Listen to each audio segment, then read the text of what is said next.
Ever been walking up a hill while it's windy?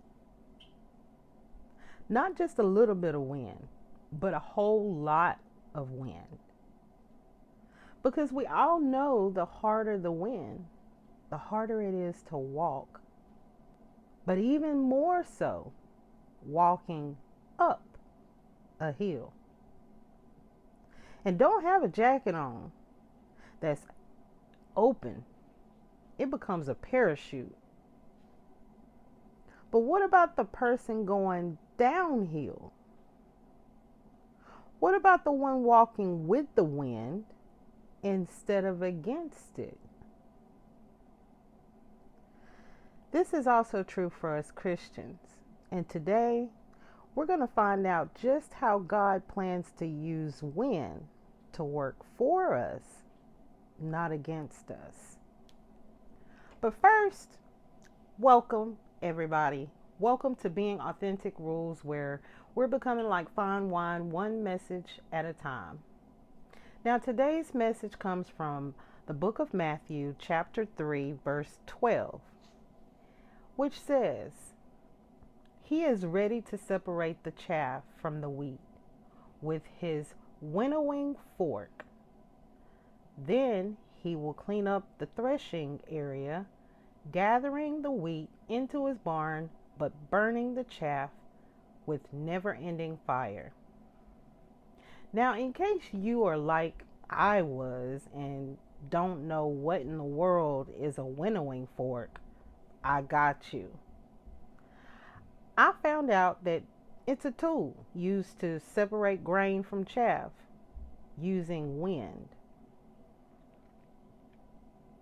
Yeah, farmers toss the harvested grain into the air using the fork, and the wind carries the chaff away, leaving the heavier grain to fall back to the ground. Then the farmer collects and stores the grain. First, brothers and sisters, the threshing floor is a place of separation and judgment. It's where grain is separated from straw to prepare the harvest.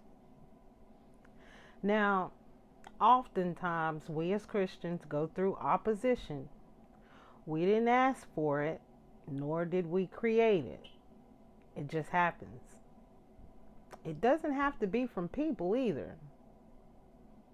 It could be from things like health issues or financial hardships, among other things, like your dog died or your tire went flat.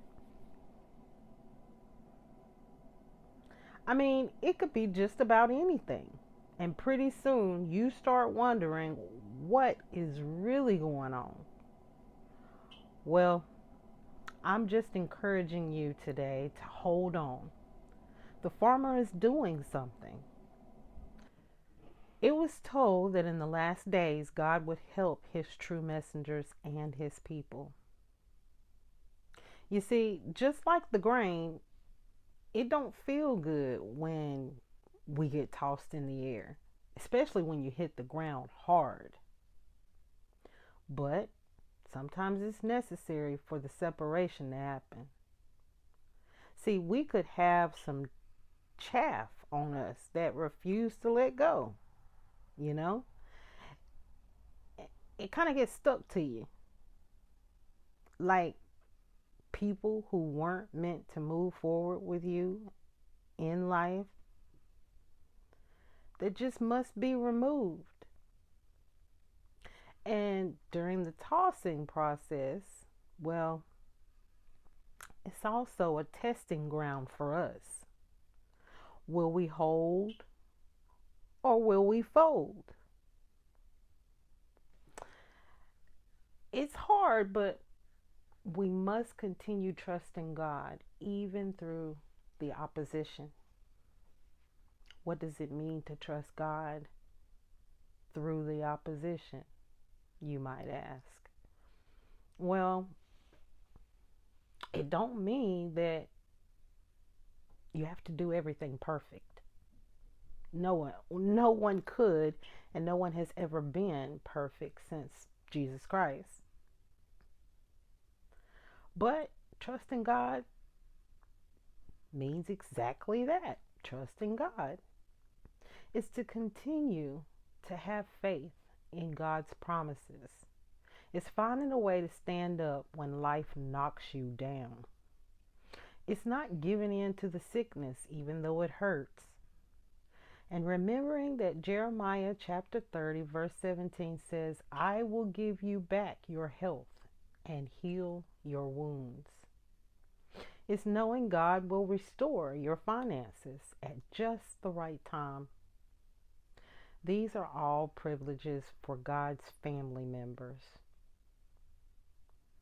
The book of Isaiah chapter 41 verse 27 says, Look, help is on the way.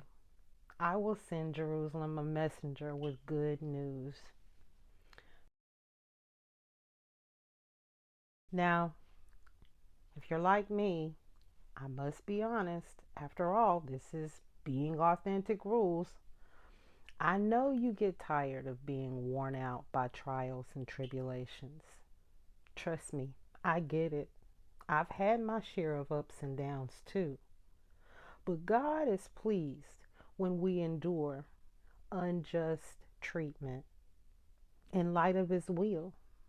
Because after all, it is let His will be done and not our own. And we know when we have done wrong and when we haven't done wrong to anybody. We know when we haven't done anything to cause harm to anyone else. And guess what? So does God. The book of Isaiah chapter 40 verses 22 through 24 says, God sits high above the earth and judges people of the world. And His wind carries the wicked away like chaff. As long as you stay on God's path, walking with the wind instead of against it, when you fall back, God will pick you up and you will be stored or even restored, all for His glory.